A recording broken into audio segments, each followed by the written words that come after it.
Sound check. Hello परिंदों, कैसे हो आप लोग? आप लोग बहुत अच्छे होगे और आप लोगों की पढ़ाई ना बहुत ही ज़्यादा अच्छी चल रही होगी। आज के थंबनेल देख करके तो आपको पता चल गया है, आज पर्सनली हम लोग हिस्ट्री की बात करने वाले हैं कि हिस्ट्री को ना कैसे याद कर लिया जाए कि एक बार पढ़ने के बाद ना पूरी हिस्ट्री अपन लोग को याद हो जाए। लेकिन वीडियो के अंतिम में मैं आपको सारे सब्जेक्ट को ऐसे तरीके से बताऊंगा कि आपके सारे सब्जेक्ट ना बिल्कुल हिस्ट्री के साथ ही कंप्लीट होते हुए चलें। तो आपको वीडियो को लास्ट तक देखते हो और वीडियो को अभी तक लाइक नहीं किया तो वीडियो को लाइक कर दो और हाँ, चैनल को जल्दी से सब्सक्राइब कर लो और बेल आइकन को जरूर से जरूर दबा लेना ताकि हम जो वीडियो अपलोड करते हैं उसकी नोटिफिकेशन आपको समय से मिल सके। तो चलिए बिना देर के हुए स्टार्ट करते हैं। तो देखिए, सबसे पहली बात आपको बता दें, मैं एक मार्कर ले लेता हूं और उसी मार्कर के माध्यम से मैं आपको समझा देता हूं। सबसे पहली बात बता दें आपको, जब आपका एक साल शुरू होता है ना, बड़े गौर से इस बात को सुनिएगा, ठीक है, बहुत ध्यान से इस बात को सुनिएगा कि जब आपका एक साल शुरू होता है तो आपके पास 365 दिन होते हैं। ठीक है, 365 दिन होते। बड़े गौर से सुनिएगा इस बात को, फिर नहीं कहना कि बताए नहीं थे। ठीक है, 365 दिन होते हैं।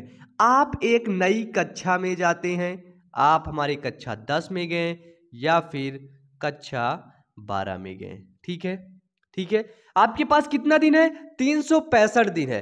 365 दिन में लगभग आपका 220 से या 230 दिन तो आपका स्कूल खुलता है, बाकी दिनों में आपकी छुट्टियां चलती हैं। खूब दबा के छुट्टियां होती हैं, कभी संडे आ गया, संडे तो आता ही है, ये आ गया वो आ गया, मतलब इतने दिन आपका स्कूल खुलता है। ठीक है, स्कूल। अब आपको पता है कि मेरे पास कक्षा 10 है, कक्षा 12 है। ठीक है, कक्षा 12 वाले साइंस ग्रुप से रहते हैं, लेकिन वो भी हिस्ट्री पढ़ते हैं, है ना। हिस्ट्री अगर आर्ट साइड से है तो उन लोग को पढ़ना पड़ेगा।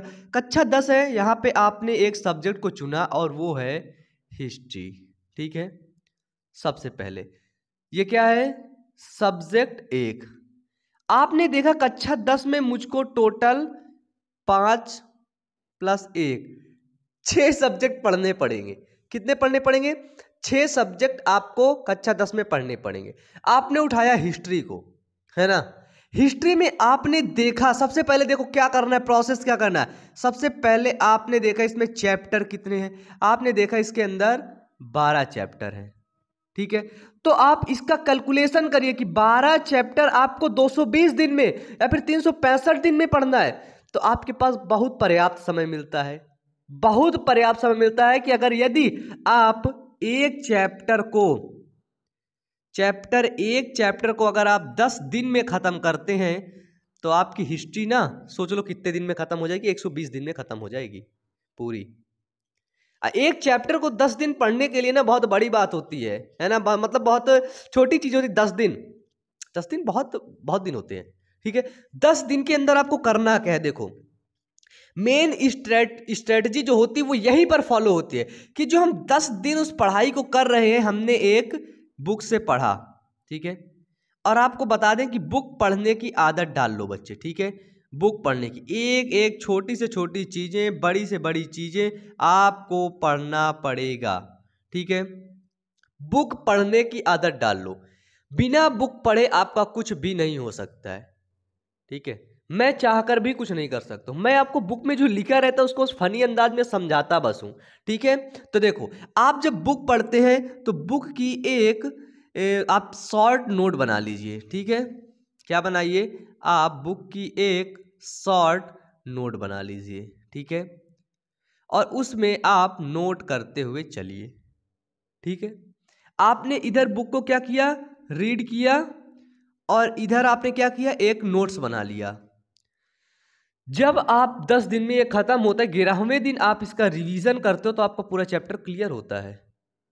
ठीक है, मेन दिक्कत क्या आती है? अपन लोगों के पास स्ट्रेटजी नहीं है, अपन लोग कुछ करना ही नहीं चाहते हैं। समझ रहे हो? 10th में पहुंच गए, 11th में पहुंच गए, 12th में पहुंच गए, कुछ सपना ही नहीं है, कुछ गोल ही नहीं है, करना क्या है। कक्षा 10 वाले अधिकतर बच्चों को अपना सिलेबस नहीं पता होता है। ठीक है, तो यहां पर क्या करना है? पूरा मतलब कि सोचो, एक शॉर्ट नोट बनानी है और उस शॉर्ट नोट को आपको क्या करना है? रिवीजन करना है।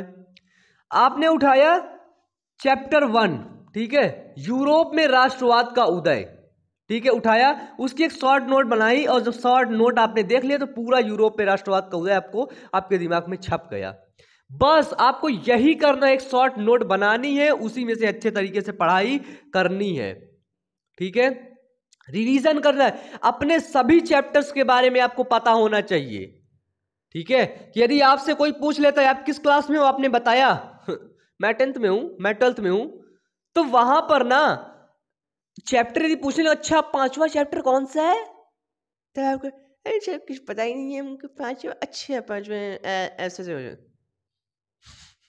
ऐसे नहीं बोलना है, मुझे 5वां चैप्टर कौन सा है, खटाक से उसका नाम बता दो, ठीक है। मैं काफी बच्चों से मिलता हूं, तो उन बच्चों से मिलने के बाद कहीं ना कहीं मुझे ऐसा लगता है उन लोगों से मैं चैप्टर का नाम पूछ लिया करता हूं, बेसिकली मतलब मैं अधिकतर यही करता हूं। आजा इधर आजा, ज्यादा बोल ओ ठीक है कोई बात नहीं, ये बताओ 6वां चैप्टर आपका कौन सा है, फिर वो सोचते हैं तो हाँ हाँ ये वाला है, नहीं नहीं नहीं हाँ यही वाला है ना, ऐसे बोलने लगते हैं। तो पता है अपने चैप्टर के एक एक नाम क्लियर होने चाहिए, एक एक फंडा क्लियर होने चाहिए, और सभी चैप्टर्स को आपको पढ़ना है, क्योंकि आपका एक चैप्टर आपको नंबर नहीं दिलाएगा, सभी चैप्टर्स आपको नंबर दिलाएंगे, ठीक है। तो जैसे हिस्ट्री में आपको क्या करना है, पहले रीड करना है, इसके बाद एक नोट्स बनाना है और उस नोट्स को रिवीजन करना है। इसी तरह आपके सारे सब्जेक्ट, जितने भी सब्जेक्ट आपके बच रहे हैं, उन सब्जेक्ट को आप अपने मन से बुक से पढ़िए, फिर उसकी एक नोट्स बनाइए और फिर उसका रिवीजन करिए, ठीक है। नोट्स बनाने के बाद आप उसका रिवीजन करेंगे तो आपका क्या होगा, आपका जो सोचने की कैपेसिटी है, आपके मेमोरी के अंदर वो सारी चीजें भर जाएंगी, ठीक है। अपने से पढ़ने का प्रयास करिए, बुक खुद से पढ़े, देखिए बुक को पढ़ाने के लिए कोई नहीं आता है, अपन लोग को क्या बुक को पढ़ाने के लिए कोई आए थे क्या, चाचा लोग बाहर से या विदेश से आए थे, अपन लोग इधर ही से पढ़े हैं, बुक से ही पढ़े हैं। तो बुक पढ़ने की आदत डाल लो, बिना बुक पढ़े बच्चे कुछ होने वाला जिंदगी में नहीं है, ठीक है। यही स्ट्रेटजी है कि आप क्लास 10th में है, 12th में है, आप ऐसे फोकस करिए अपने आप को कि आपको सारे सब्जेक्ट पता, उनके चैप्टर के नाम पता, और ये भी पता होना चाहिए कितने टॉपिक मैंने इसके खत्म कर दिए हैं, कितने मुझे पढ़ना है, ये दिमाग में होना चाहिए, ठीक है। आप पढ़ रहे हैं तो सच्चे दिल से पढ़ रहे हैं तो आपको बता दें, आप क्लास 10th में है तो आपकी क्लास 10th की जो साइंस है वो खत्म हो चुकी है, चैनल पर वो उनके वीडियो, सभी वीडियोस अपलोड है।